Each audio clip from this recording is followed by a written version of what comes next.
This conference will now be recorded.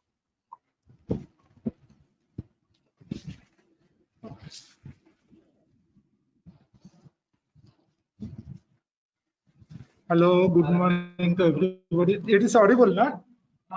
Okay, good morning to everybody. Huh? Okay. Just, huh? Pawan Kalyan. Hello. Hello. Is it audible? Hello, sir. Okay, Yes, sir. okay. Good morning to everybody. Today we will discuss ovarian cancer, malignant of ovarian tumor. Okay. That is. So all of you know that this ovarian cancer is very lethal disease, all this malignancy. And that is the 2015 or speed breathing girl, but now it is coming around second and third common gynecological cancer. It constitutes around 10 to 15% of all gynecological cancers. So it is a very common cancer in gynecology department. So basic thing is there, that is again the incidence is still increasing rapidly. Normally that now that it is next to that CSRD on this thing. So we'll know why this ovarian cancer is there. That is what is the etiology, what is the pathogenesis of ovarian cancer. That is also. So one, that is ovarian cancer. Why we call it is lethal disease? Because the diagnosis is very late. Almost 2/3 of this patient, the diagnosis on late stage, maybe third stage, all this. By that, everything, all damage is done. So it is only survival rate is very less. 5-year survival is very less, reduced to 30%, 20 to 30%. So it is a very difficult to diagnose because most of these 2/3 patients may not be symptomatic till late of the disease. So we'll come to the basic thing of the epidemiology of this. So that is average lifetime risk is 1 in 72, 1 in 100. 100. That is, it says 1 in 72, 1 in median age of diagnosis. What I said, it is a very delayed, lately diagnosis. So it is lethal on this thing.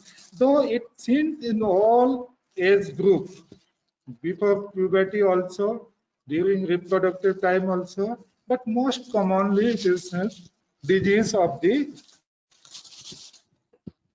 old age. Epic incidence is around 60 to 70 years on this thing, though it is seen in early age also.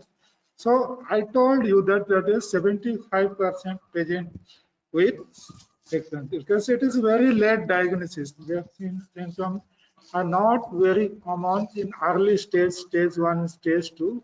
So they mostly come in third stage, fourth stage. So hardly we can do anything for them unless some palliative surgery or radiotherapy. So it is very difficult to diagnose in early stages of the disease. So risk factors, what are the common risk factors of this ovarian cancer?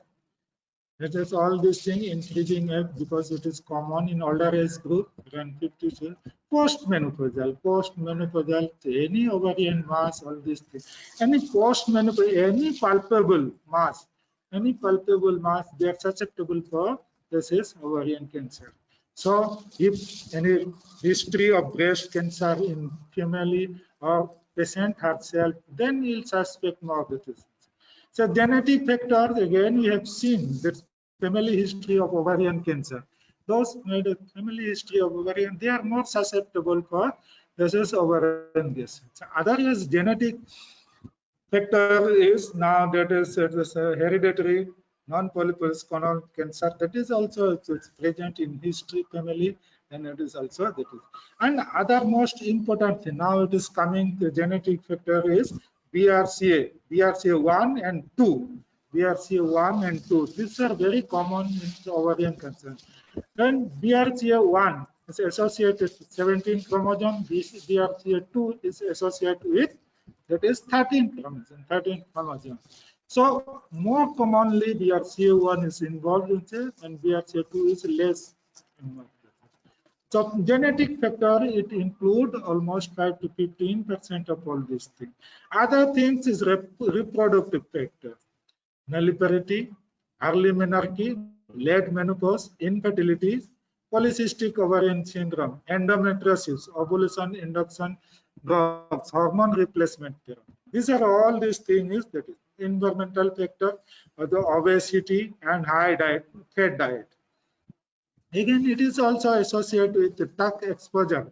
Perineum dusting, its powder, talc powder is also associated with the cigarette smoking, all these things also. No, it is not.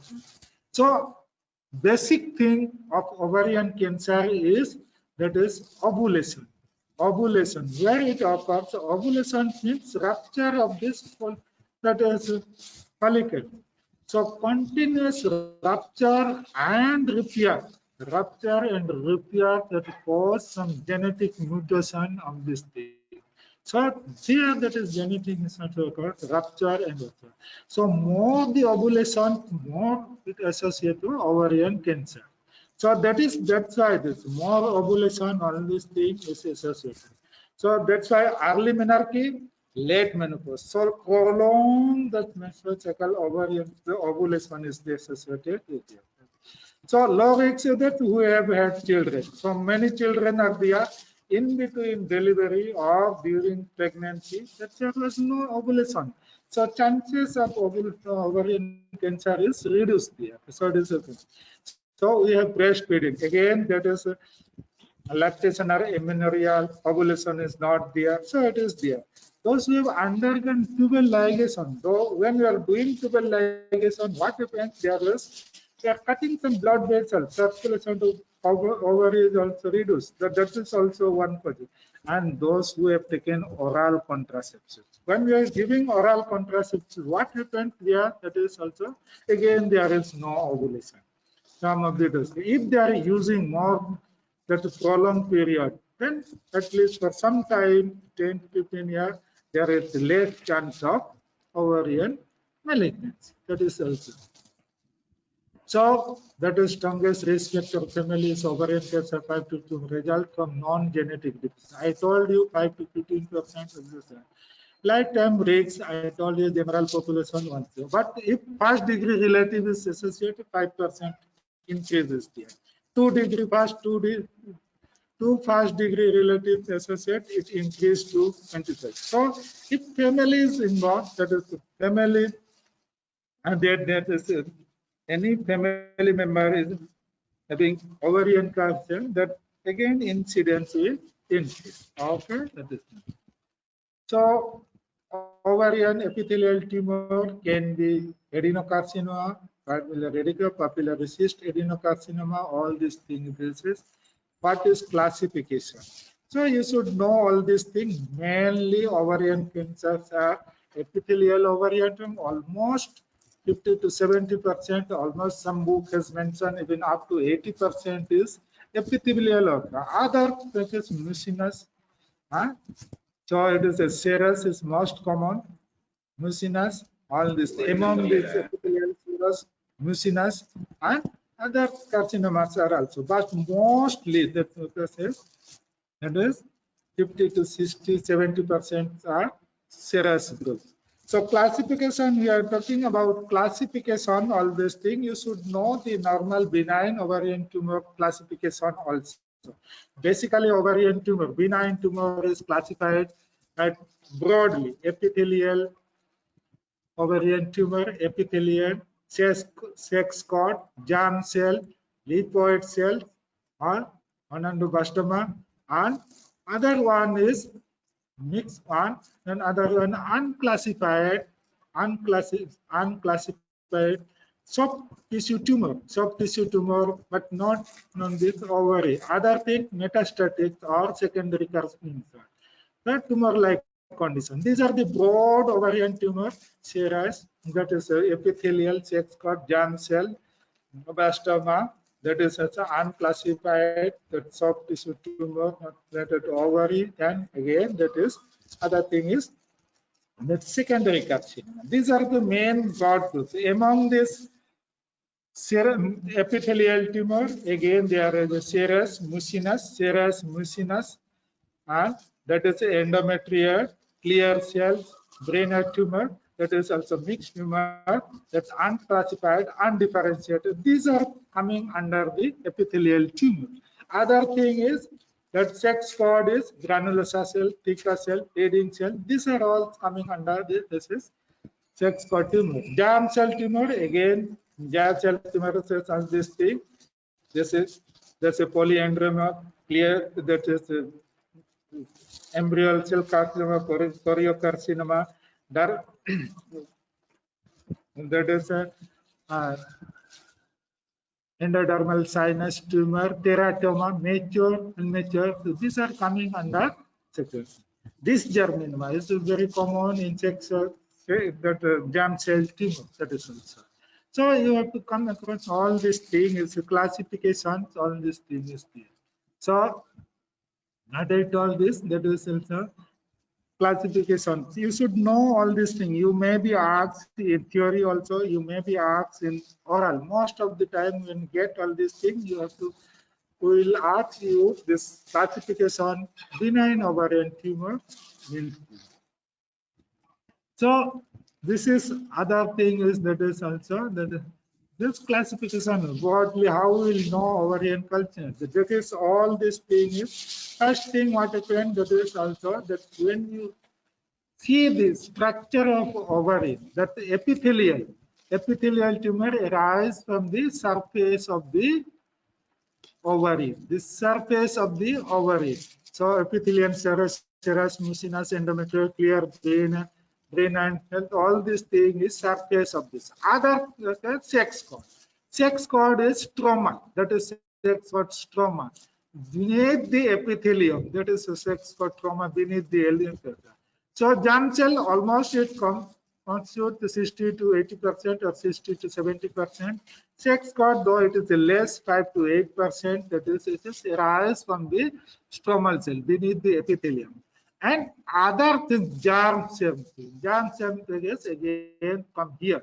You can see germ cell is on this thing, it is follicles. Inside the follicle, when the primitive germ cell is there, that is also. So these are all these things, basic thing. If you know the area from where it is coming, you will understand little better. So teratoma, dysgerminoma, endometrial tumor, choriocarcinoma, all this from this germ cell too. Our sex cord, that is granulosa, theca cell, fibroma, all these things is from sex cord tumor. That is so this is all this thing is the origin, the origin of this. So now we'll come with epithelial ulcers. It is most of the time we'll be discussing that. Now we'll be discussing most majority is epithelial cell tumor. Epithelial cell tumor, because maximum case almost 80% are epithelial tumor. Little bit germ cell and sex cord we can discuss later on, but today we'll discuss epithelial cell. This in clinical symptom, all this diagnosis, management, all this. So already I think already we have discussed that is a histological type is serous, endometrious, undifferentiated, missing clearance. This is percentage. Serous is around 50%, endometrial 30%, undifferentiated it is 15%. Clear cell it is. So again that is it. Again, if you see this epithelial tumor in between benign and invasive disease. Here is a term borderline ovarian tumor. Borderline ovarian tumor. That is also. So tumor it is low malignant potential, borderline ovarian tumor. So this occurs in little younger age group, around 40 to 50 years of age group. It is low, very slow growing tumor. It takes long time to be invasive disease. So when you see the characteristic features, all these things is that low malignant ovarian tumor. That is ATPI is there, micro mutation is there, micropapillary progression is there, but there is no stromal invasion. there is no stromal invasion. That's why it is low malignancy. So it occurs. I told it occurs in little younger age group before menopause or around perimenopausal age group. All these things. So low potential these things. Say and prognosis is very good because it's 90% results is 5-year survivors is more than 90%. When it is detected early, then again process. You can do this conservative surgery or if they have not completed family, you can have some time to complete a family, then you can do definite surgery. So again, that is a low malignant potential or borderline ovarian tumor. You know, sometimes you may get questions. It is a very slow growing, occurs around 40 to 45 years age group, and ATPI is there, micro projection is there, papillary growth is there, pseudostratification is there, that there will be no stromal invasion. Yes. So prognosis is very good. That is it. Yeah. Histological grade, again there is a histological grade is, what is the grade is, it's different depending upon the histological finding. If there is undifferentiated, undifferentiated is very austic, maximum damage of vision. So when the percentage of undifferentiated is 0 to 20, grade 1, grade 2, 25 to 50. If it is more than that, then we'll call it that is grade 3. When there are grade 3, that mortality or prognosis depend upon grade of stage of this disease. So we should know which grade is there. That is also before you treat all these things, what type of medical treatment will follow. So depend upon grade 3 and stage of the disease. So common histological type is all these things. Most common types is ovarian papillary serous, endometrious, mucinous. Serous is mostly tubal origin, all these things. Endometrial, and mucinous mostly endocervical real cell.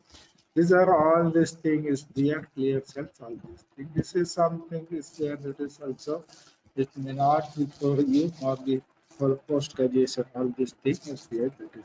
But you should know that is nobody all these things here. So this is so when you know the disease, you should know its pattern of spread, how it spread, how it once the disease is there, primarily it is in ovary. Then from ovary, how it spread, how it metastasis to adjacent organ and distant metastasis. So first thing is local spread. From ovary, it spread towards the tube, towards the uterus on this thing, and sometimes in the peritoneal dispersion inside the pelvis. So this is all this thing is that is also when there is a rupture, then again there may be peritoneal spread will be there. But majority of this ovarian tumor is lymphatic spread. Aortic lymph. Mostly it is involved aortic because you know the ovarian blood supply it drains to that is renal vein.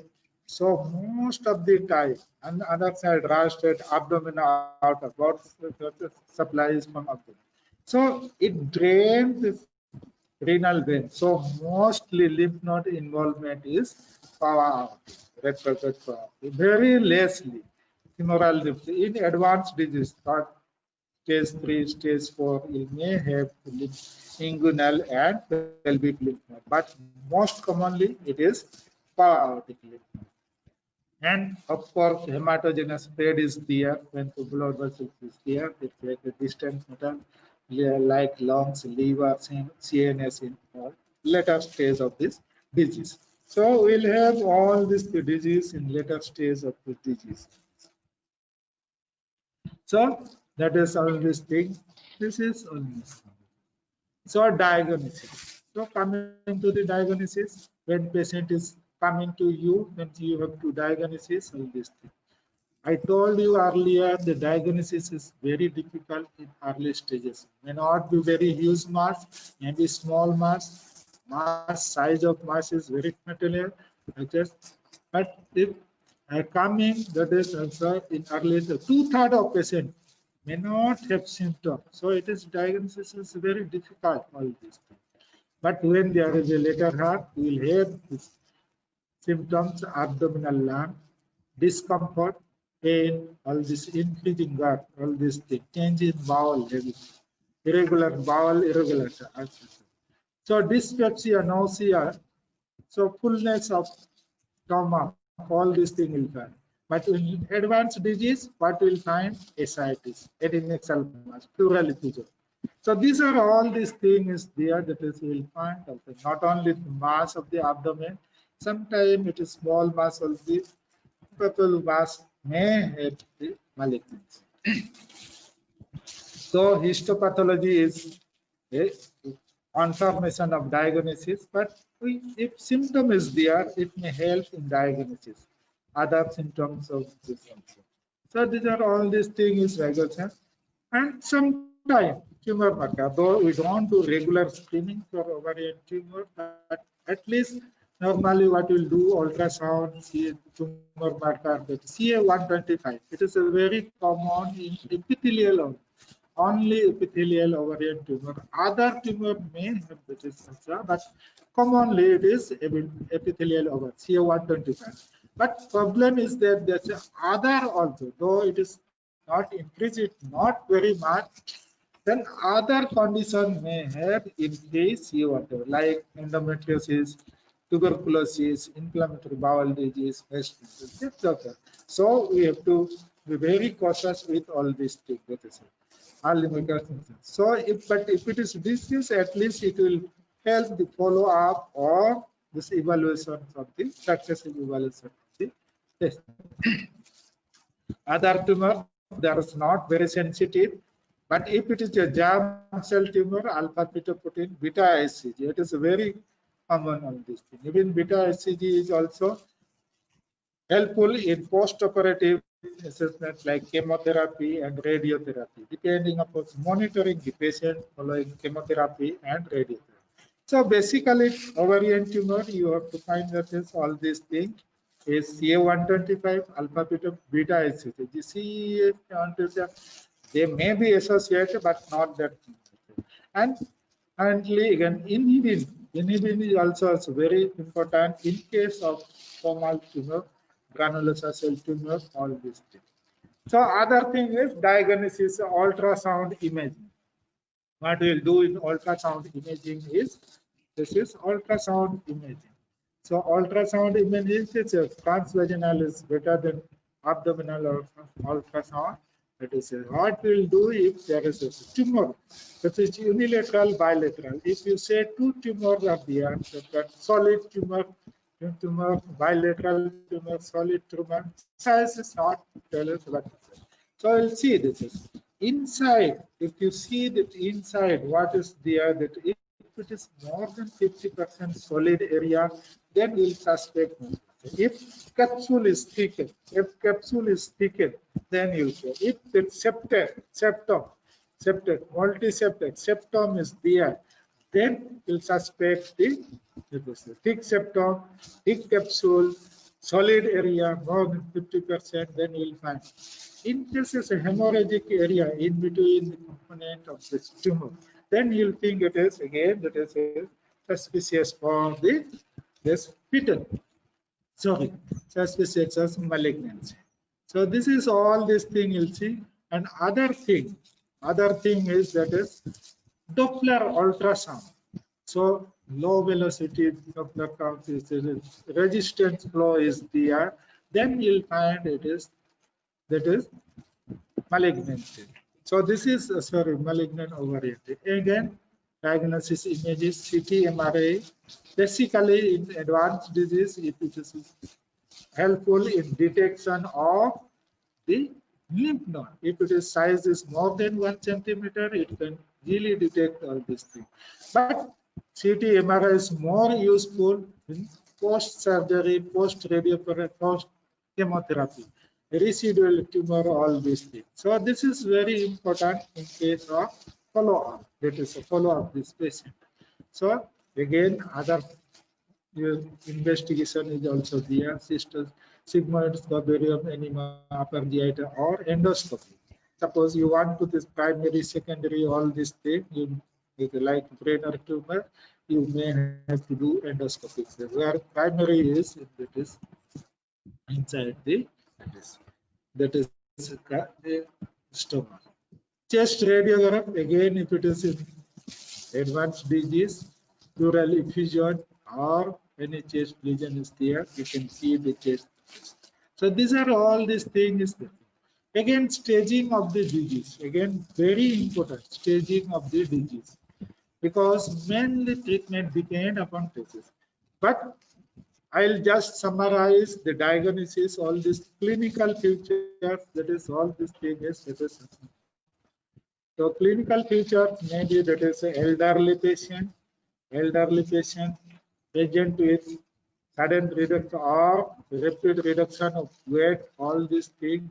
This patient person, how we will know rapid reduction of this garment, what they are using, all these things become loose immediately. That is also. So dyspepsia, EG satiety, nausea, vomiting, belching, all these things. And when we will palpate, there may be one or multiple, mostly solid mass will be there. That is also. So there will be this serial symptom will be like all these things. When you palpate, again, depending, initial stage there may be mobile, freely mobile, but when there is a growth surface, all this, it has affinity to attach to the surrounding structure. So restricted mobility. When there is a that capsule is involved, then again you will see ascites, and that is positive cytology. You will see that though we are not doing FNC or that is positive cytology. Surface involved, then again that is cytology is positive, and it will help in it is a help in that is the staging of the disease. So, but for confirmation of this, then when we do all the restricted mobility, maybe alters to the amount of all these things, mental cake, all these things. If you do ultrasound, with more than 50%, you'll solid area capsule is accepted. And Doppler ultrasound will see that is accepted, that is a reduction of the resistance in the blood. So neovascularization, increased vascularity, all this. So staging of the disease, again what we'll do is staging of the disease. Like other disease, it also stage 1, 2, 3, 4. That is stage 1 is confined to ovary. It is limited to ovary.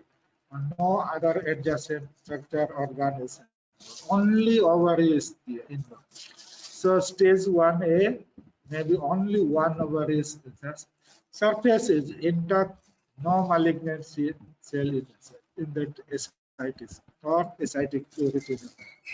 When your surface is involved, capsule is then only you will find peritoneal passing positive or malignant cell.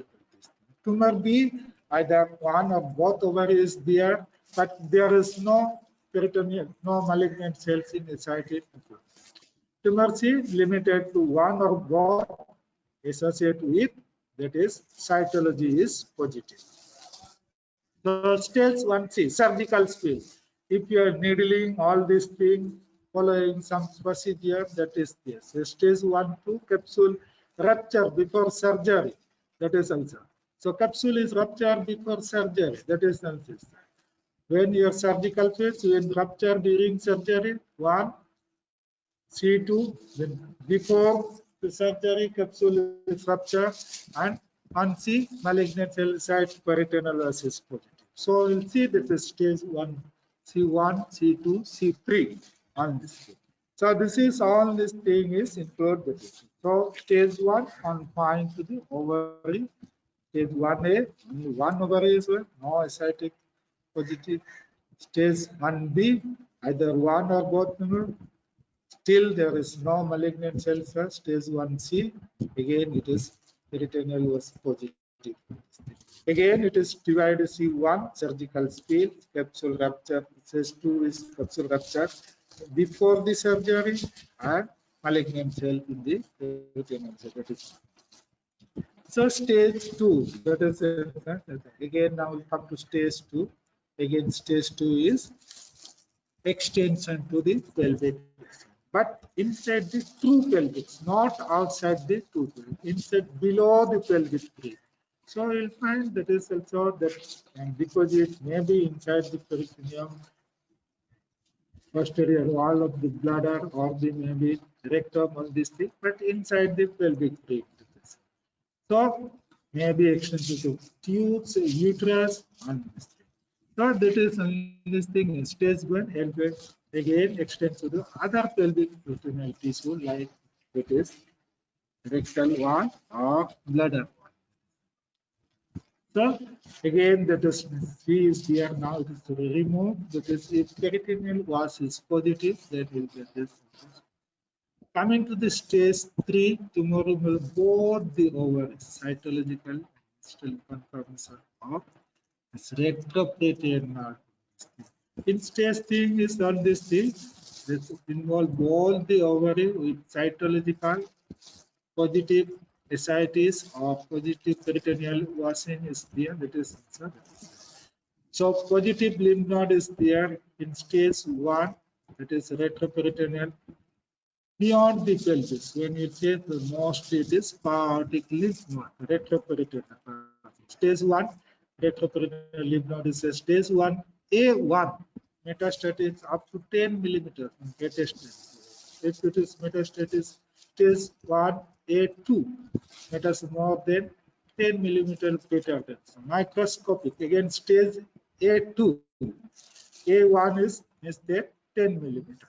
And you say that is stage 3A2 microscopic. Still it is microscopic instant. That is microscopic invasion. Extrapelvic above the pelvic rib may or may not be that there may or may not be positive lymph node involvement. So stage 1 still is stage 3 still microscopic or maximum is 10 millimeter greatest dimension. Stage 3B macroscopic.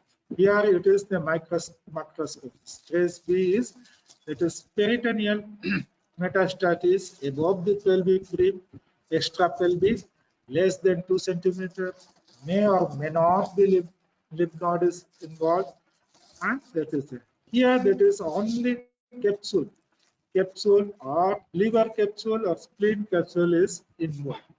Parenchyma is involved in 4th stage. Only capsule of liver and spleen involved.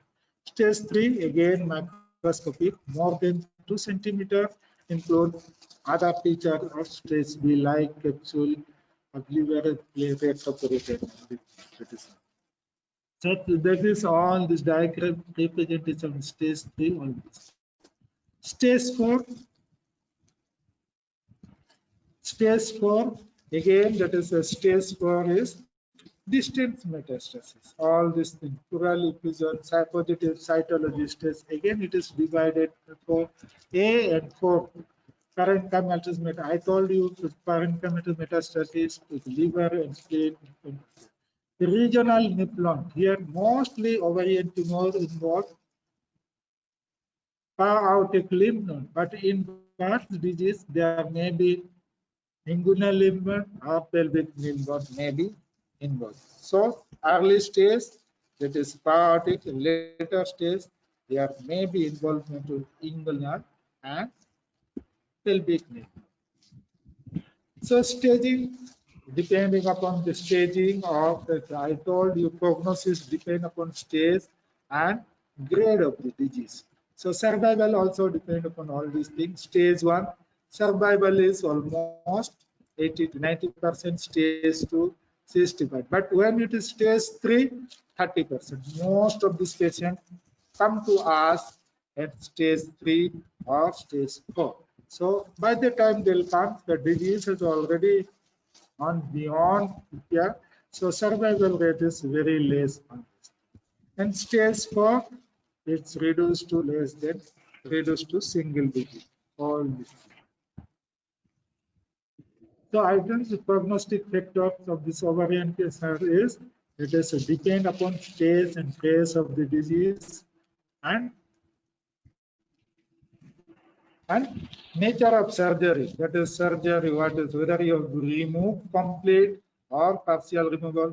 The residual volume of the disease after surgery, if the residual volume is more, prognosis is not good. So depend upon stage, grade, and the residual volume of the disease. Other negative factors is all this thing is all the dead prognosis is older age group. Patient are more than 60 years, all these things. Again, if ovary is ruptured, or the surface is involved, it is before surgery, pre of ascites. That is very pre of ascites because it indicates that surface is spread to the local. And if you monitor post surgery from the CA120, it's very high, all these things. Then these are bad prognosis of this.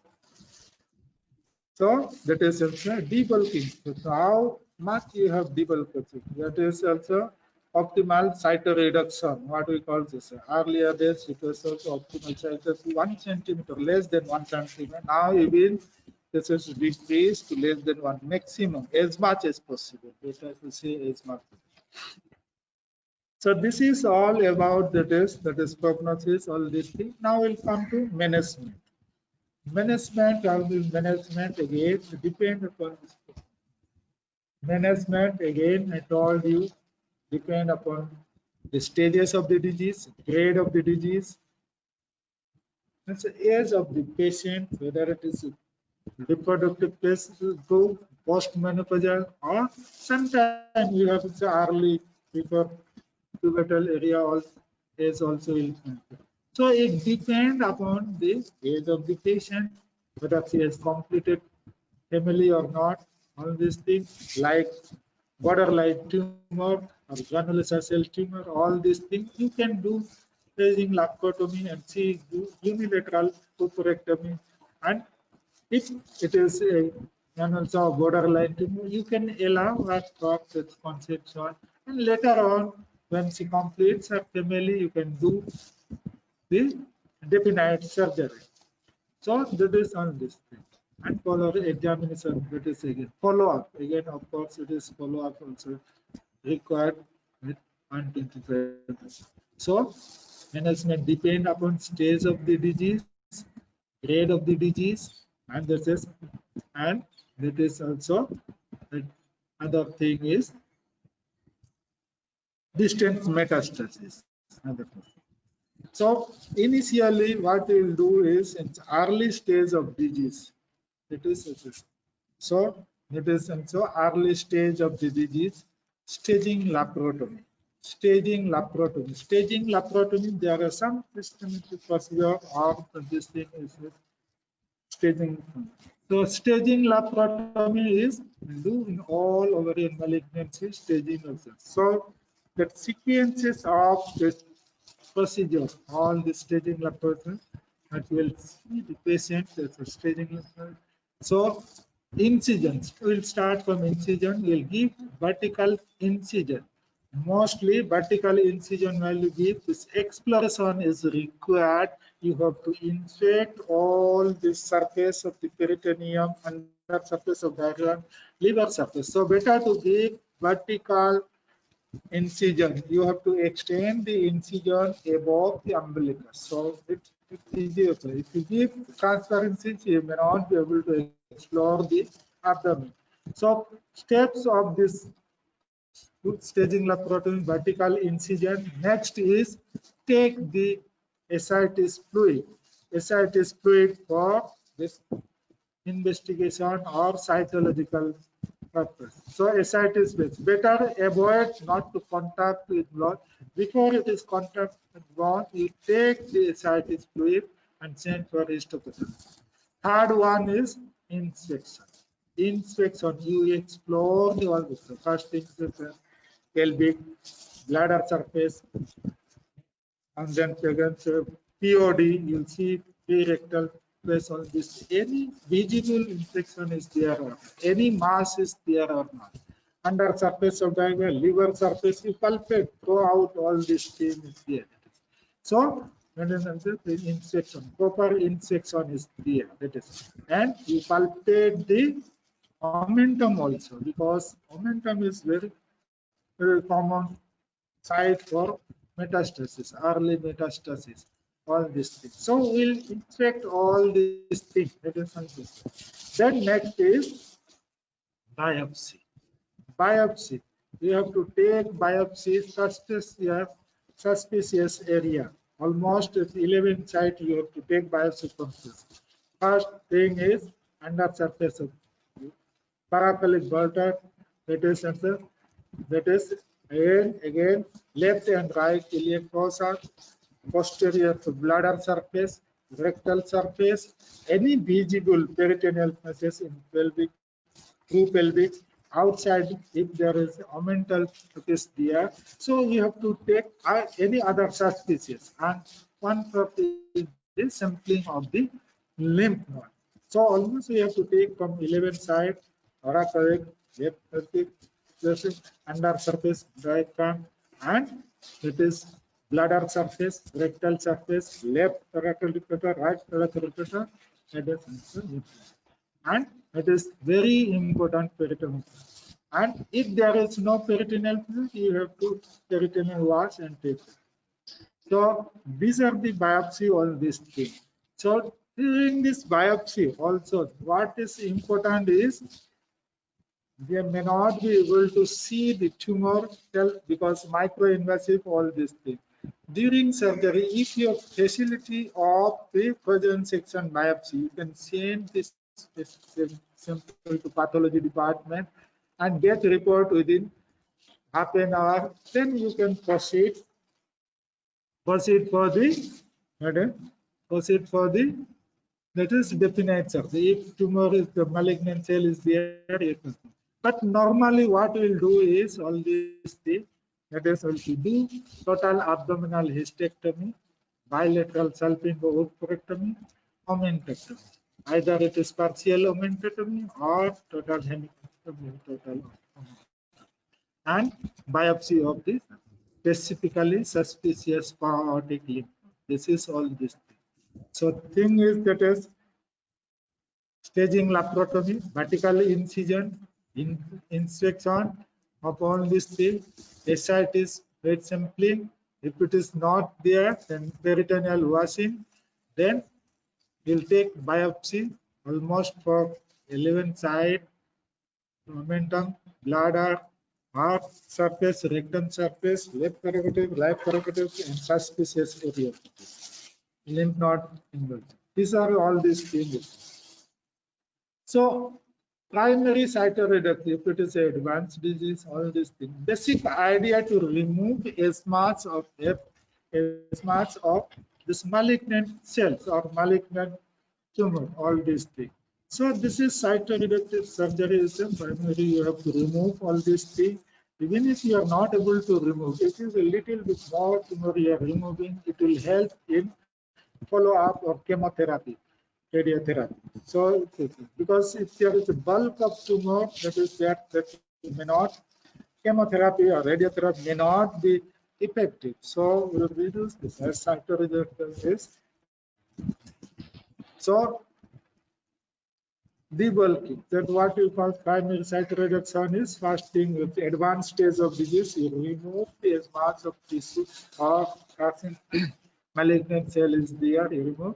Then you plan accordingly after availing the histopathology.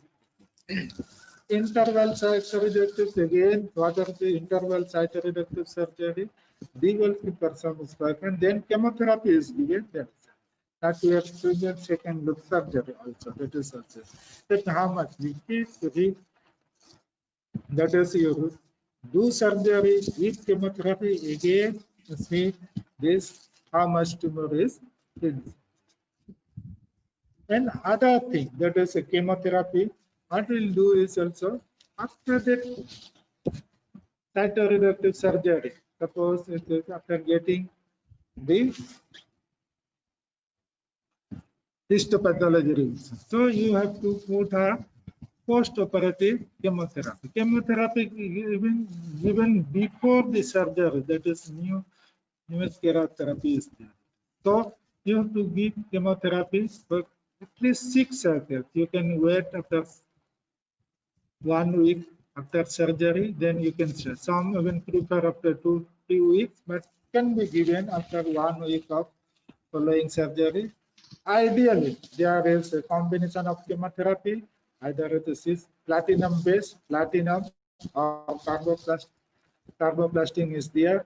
Now again, the Taxol, that is fluctuation added it on this. It is giving very good results with either it is in combination of platinum or carboplastin.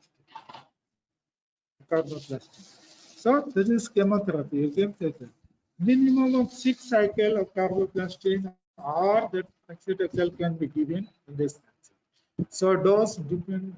Most of this dose is calculated by oncologist. Maybe it is 150 to 170 milligram per meter square on this thing. And every 4 weeks you have to give doses. 3 to 4 infusion is given every 20. So weekly basis you can give it 6 weeks on this thing and 6 times 4 to 6 sitting can be given.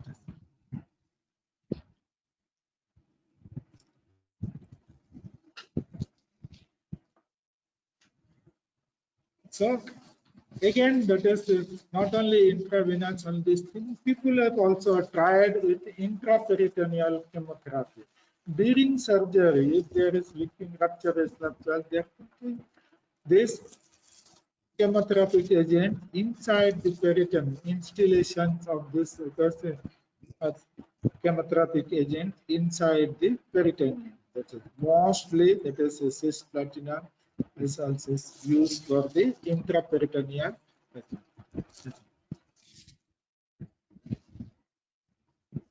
And other thing is radiotherapy.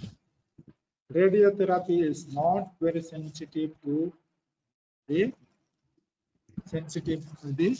ovarian tumor. Mostly radiotherapy is employed in CSRD, but some resistant to chemotherapy in this case are not suitable for chemotherapy. Then we can give radiotherapy if it is a residual tumor is more than that is 2 centimeters on this thing. But radiotherapy is chemotherapy and the complications of chemotherapy. If it is a chemotherapy, we have to keep proper dehydration of the patient and the dehydration of the patient, all these things before chemotherapy. Specifically, cisplatin and carboplastin, we are giving this on this thing. You have to hydrate the patient. You have to give on this thing. And diarrhea, nausea, vomiting. These are all these things. And mostly, if you are giving the radiotherapy, there may be that is lymphopenia, vomiting, nausea, diarrhea, myelosuppression. All these things occurs. All these things, and there may be chance of abnormal liver function test. All these things. So, has to be monitored properly when you are giving on this. When you are giving radiotherapy and chemotherapy. Then, in spite of all these things, there is chance of recurrence of the disease.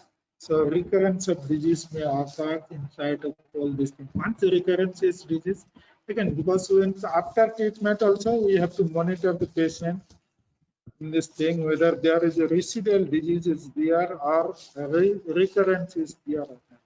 If recurrence is how will follow up? If it is that is a germ cell tumor, beta acid, if it is epithelial awareness, CO125, will monitor. Other mode of vision, X-ray lungs, all these things. We'll do all this X-ray lung and this thing. CT, MRI. CT again you can detect any residual disease or persistent diseases there or not. So these are all these things you know all these recurrences. So when there is a recurrence there, it is relieve the cancer related symptom. Basically, the recurrence disease is palliative treatment, all these things, because still disease is beyond the cancer. So basically, we treat the symptoms of this disease. Basically, we treat the symptoms of them. So optimize. That is also improve the quality of life. That is it. And delayed the progression of disease. So these are all these things is basically palliative surgery they are doing on these things. So this is basically what we are doing in ovarian cancer. First thing is that is also you should know the etiology of this ovarian disease. Ovarian. So etiology of ovarian disease, then you'll know that's a high risk patient. Though we don't have this screening program, but we can do the serial ultrasound on 25 regular basis, like all the health features of this thing. For diagnosis, it is difficult to diagnose early because 2/3 of patients come to later half of the disease, the third stage, fourth stage, and this thing. Once it is then, we have to do the diagnosis. Diagnosis for the biopsy and mainly uh, staging laparotomy biopsy. And once you get the report, you plan for this type of management.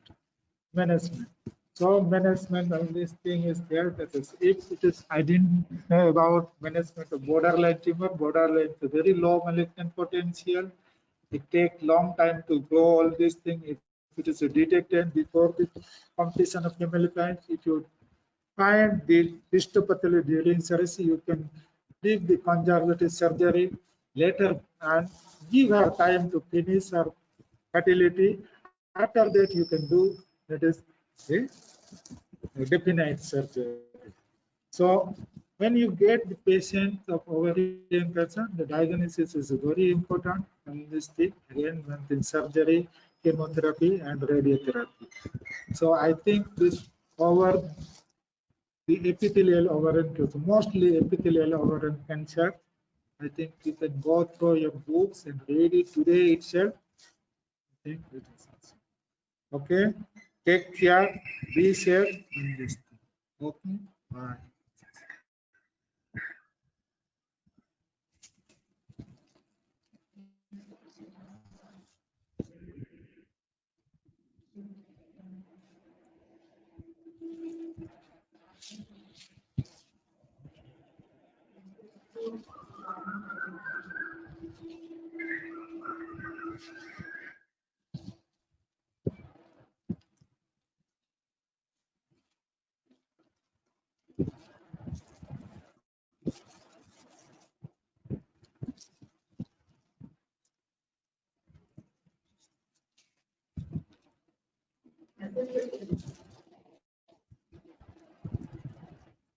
Next class is, I think, very.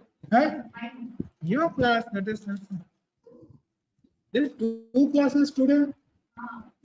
How They come? changed to 9th, no, from 8th to 9th. So some schedule has been changed. Oh,